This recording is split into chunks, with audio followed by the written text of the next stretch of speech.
आज हम श्री भगवान की कारण रहित कृपाओं पर चर्चा करेंगे।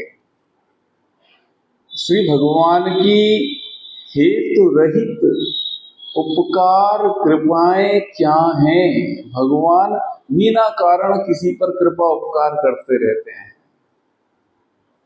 तो ये बिना कारण कृपाएं कैसे, कब, कहाँ होती है, इसको आइए एक उदाहरण से समझें। भगवान के एक भक्त नित्य प्रतिदिन भगवान के दर्शन करने के लिए मंदिर जाया करते थे। वहाँ धूप दीप प्रज्वलित करते थे, भगवान के लिए पुष्प मालाएं और पुष्प ले जाते थे, वो अर्पित करते थे। कभी कभार भगवान के लिए कुछ भोग, कुछ फल, मिष्ठान आदि भी ले जाते थे और भोग लगाकर सहर्ष वहां वितरित करते। श्री भगवान के वहां पुजारी, साधु संत सब इन्हें भर भर कर आशीर्वाद देते। ये सबके चरणों में प्रणाम करते। इनका समय शुभ बीत रहा था। रोग क्लेश बीमारी आपदाओं से यह दूर थे। घर में बड़ा सुंदर सरस माहौल था और सभी सुखी थे, निरोगी थे और भली भांति जीवन यापन हो रहा था। एक दूसरे व्यक्ति जो कभी कभार ही भगवान के मंदिर जाते और मंदिर जाते तो बस मन में कहते भगवान दर्शन जो कर लिए वही बहुत है। अब धूप दीप भोग माला कहाँ से लाऊं? मेरे पास अपने खर्चे के लिए, यद्यपि इनके पास प्रचुर धन था, फिर भी ये कहते थे अपने खर्चे पूरे नहीं हो रहे, भगवान और कुछ बढ़े, 10-20 गुना बढ़ जाए तो फिर आपके लिए भी यहाँ भोग माला पुष्प आदि अर्पित करने के लिए लाऊं। तो वो भी दर्शन कभी कभार। बोले महाराज कहाँ समस्याओं में फंसा रहता हूँ, ये सब तो आनंदित है। बीमारी हारी और आपदा क्लेश, घर में कलह आदि सब और थोड़ी ये चीजें इनके यहाँ थी। और एक बार ये लगभग 1 वर्ष तक भगवत मंदिर में नहीं आए। तो वहां पुजारी जी ने पूछा दूसरे भक्त से कि आपने उन्हें देखा है? वे कभी कभार आते थे। बोले हाँ देखा है, अपने घर में ही है। कुछ ऐसा लगता है अत्यंत व्यस्त हैं, वैसे स्वस्थ दिखते हैं। हो सकता है कुछ अंदर से अस्वस्थ हो, मुझे पता नहीं हो। मैं आज ही उनका समाचार पूछूंगा और आपको कल बताता हूँ। पुजारी जी बोले ठीक है, उनसे कहना बोलो राम जी याद कर रहे हैं। अब ये भक्त पुजारी जी से बोले भगवान आपने हमसे तो कहा नहीं कभी राम जी याद कर रहे हैं। तो पुजारी जी बोले मैंने इसलिए नहीं कहा कि राम जी ने मुझसे नहीं कहा कि मैं याद कर रहा हूँ। कल मुझे स्वप्न में राम जी ने ही कहा कि उस भक्त को नहीं देखा, उसकी कुशल क्षेम पूछो और उसे बुलाओ, मैं उसे याद कर रहा हूँ। अब ये भक्ति भाव वाले भक्त जो भगवान के लिए नित्य प्रति दर्शन आते, नित्य प्रति भगवान को कुछ न कुछ सेवा और कुछ अर्पित करते, बड़े दुखी हुए। भगवान ने उसे याद कर लिया, मुझे याद नहीं किया। उसे याद कर लिया, मैं नित्य प्रति आता हूँ, भगवान ने याद नहीं किया। अब ये समाचार उनके पास पहुंचा कि पुजारी जी ने कहा है कि श्री भगवान याद कर रहे हैं। तो वो भी बोले चलिए भगवान ने याद करा है तो भगवान की अटेंडेंस लगानी ही है। आ गए, राम जी उनको देखकर मुस्कुरा गए और राम जी को देख निहाल हो गए। जो सदा सर्वदा राम जी से मांगने की कामना करते थे कि हे भगवान कुछ 10 गुना हो जाए तब अर्पित करूंगा, आज वो भगवान का मुस्कुराना देखकर कह बैठे भगवान बिना कुछ लिए ही, मेरे बिना कुछ दिए ही आपने मुझे सर्वस्व दे दिया। आपकी मुस्कानों में मुझे वह मिल गया जो मैं कभी मांग या कल्पना भी नहीं कर सका। भगवान ने मानो उनके ऊपर ऐसे अनुग्रह कर दिए जो उन्होंने कभी कल्पित भी नहीं किए।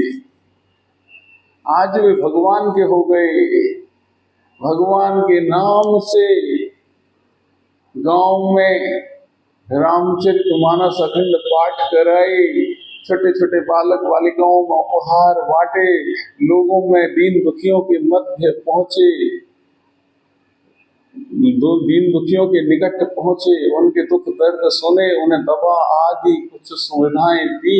अब राम के जो हो गए। अब जो भक्त नित्य प्रति राम के दर्शन के लिए, राम जी के दर्शन के लिए जाते थे, वे दास हो गए कि मेरी तो दीन दयाल के भनक ही कान में न पड़ी। उसे तो भगवान ने ऐसा अनुग्रहित कर दिया, क्यों न हो कारण रहित कृपाल है, वह कारण भी नहीं और कृपाएं भर दी। और मैं सदा सर्वदा इनके दर्शन आता रहा, कारण बनाता रहा, सेवा करता रहा, तो कृपा न मिली।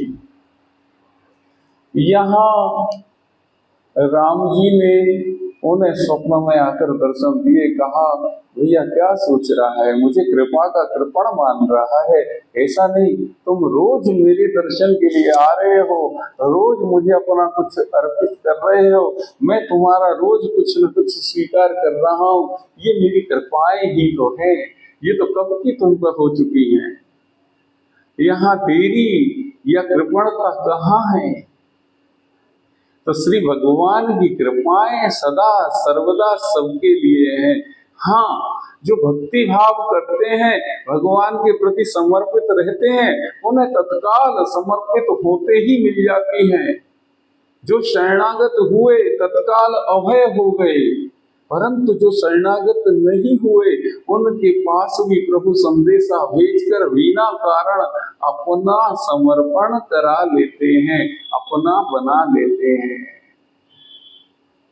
जो भगवान को उपहार दे रहे हैं, भगवान उसे स्वीकार कर रहे हैं, ये भगवान की कृपा ही तो है। परंतु जो भगवान को कुछ नहीं दे रहे, भगवान के नहीं हो रहे, भगवान में इतने दृढ़ भाव नहीं रख पा रहे, उनको भी ठाकुर जी अपने चरण कमलों का अनुरागी बना लेते हैं, अपनी कृपाओं का सहभागी बना लेते हैं। यही कारण रहित कृपाल का अर्थ है। भगवान सब पर कृपा करने वाले हैं, भक्तों पर विशेष कृपा भगवान की रहती ही है, परंतु इनका स्वभाव जो है, जो अभक्त भी होते हैं, उनके घर भी पहुंचकर उन पर कृपा कर देते हैं।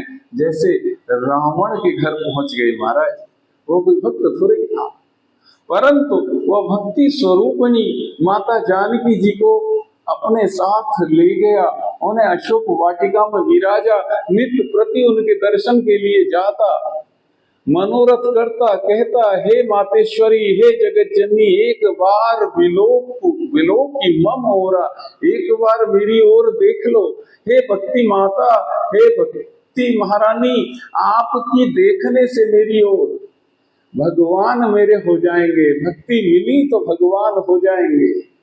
परंतु यहाँ भक्ति माता कही देती, सुमिर अवधपति परम स्नेहु, तृण धरि ओट कहित वैदेही। तिनके की ओट रखकर कहती है, अवधपति भगवान राम का स्मरण करके कहती है कि राम की शरण से ही भक्ति की प्राप्ति होगी। यदि भक्ति माता के अनुग्रह चाहिए, भक्ति माता की कृपा चाहिए, आपको भक्त होना है, तो आपको भगवान राम के समर्पित होना पड़ेगा, राम के समर्पण में जाना पड़ेगा। आप भक्ति लियाए और भक्ति को देखकर राम जी आपके हो गए, ऐसा नहीं होता। आप राम के हो गए तो भक्ति स्वतः आप पर कृपा बरसाने आ जाएंगी। रावण यहाँ भक्ति माता का आश्रय लेकर राम का होना चाहता है। भक्ति माता कहती है कि मूर्ख, राम का हो जा। भक्ति माता के आशीर्वाद स्वयं तेरे शीश पर होंगे। जय जय श्री राम।